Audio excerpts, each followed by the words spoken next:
This is a story of a high school baseball player, a powerhouse pitcher on the field, and a beloved son at home. This is a tragic, true story of Taylor Hooten.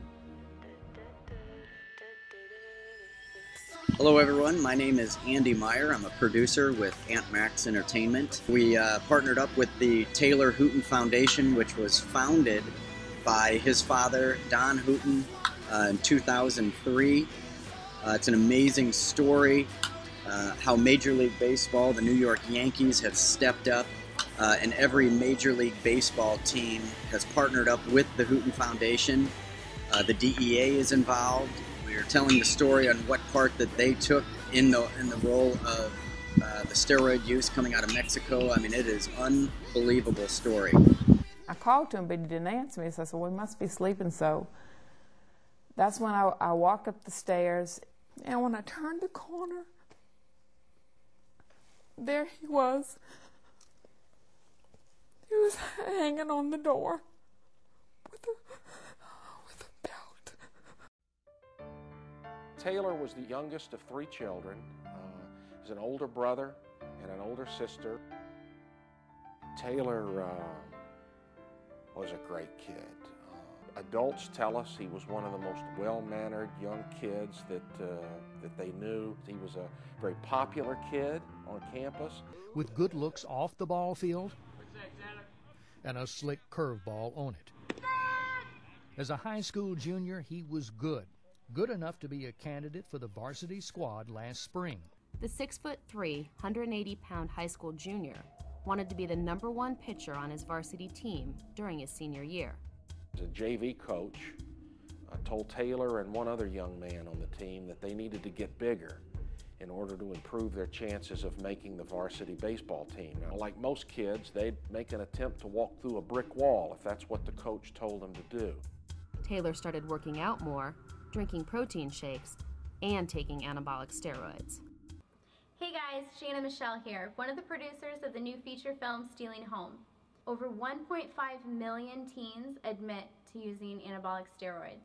Hindsight's always 20/20. In hindsight, all of the signs of steroid usage were there. Taylor would snap and drive his fist into the floor, or on a couple occasions, drive his pitching fist through a sheetrock wall, curse, make very obnoxious statements to his mom or I, and then storm upstairs to his bedroom, only to come back 5 or 10 minutes later, typically with tears in his eyes, apologizing to his mom or I, Mom, Pop, I know you don't deserve that. I'm sorry, it won't happen again, only to have it happen on multiple occasions. While quitting steroids, Taylor slid into a deep depression. On the morning of July 15, 2003, he went into his room, put a belt around his neck, and hanged himself. Paramedics tried to save the boy, but he was pronounced dead at the hospital. At 17, the official cause of death was suicide by hanging, and Taylor's father, Don, immediately began asking why. He never explained to anybody why he did. The closest that we got to an explanation was the note that he left, which was very short. It was, I'm sorry about everything. I love you guys. For Taylor Hooten, steroids exacted a price out of all proportion to his goal. He wasn't aiming for a major league contract or a 7-figure salary. He just wanted what any team wants, to belong. Since Taylor's death, Don Hooten has pushed steroids into the spotlight, even telling a congressional committee about his own steroid horror story. Mr. Davis, Mr. Waxman, Congressman, 20 short months ago, our youngest son, Taylor, took his own life. He was 2 weeks away from beginning his senior year in high school. He was carrying a 3.8 average, made excellent scores on his SAT tests, and he and I were preparing to make college visits. I am absolutely convinced that Taylor's secret use of anabolic steroids played a significant role in causing the depression, the severe depression that resulted in his suicide. And I've also learned that the events leading up to and including Taylor's suicide are right out of the medical textbook on steroids. After Taylor died, several of the kids in particular that were on Taylor's team admitted to my wife and I that they had been doing steroids. And for a period, most of them were scared straight. But something happened over time, something that's really, really scary. A number of those kids went back to using anabolic steroids within a few weeks after we put Taylor in the ground.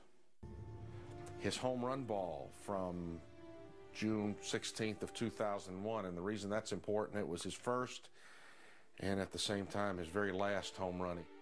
I got to go chasing this out in the weeds after he hit it, very much like a dad would do when your kid's just hit his first home run. As filmmakers, we are dedicated to telling stories we feel can really make a difference in the world. Taylor's story can bring the dangers of steroid use to millions, but we can't do this alone. We need your help. We want to make sure Taylor's story is told in the proper way. Please join us by contributing at any level. Taylor's story is long overdue.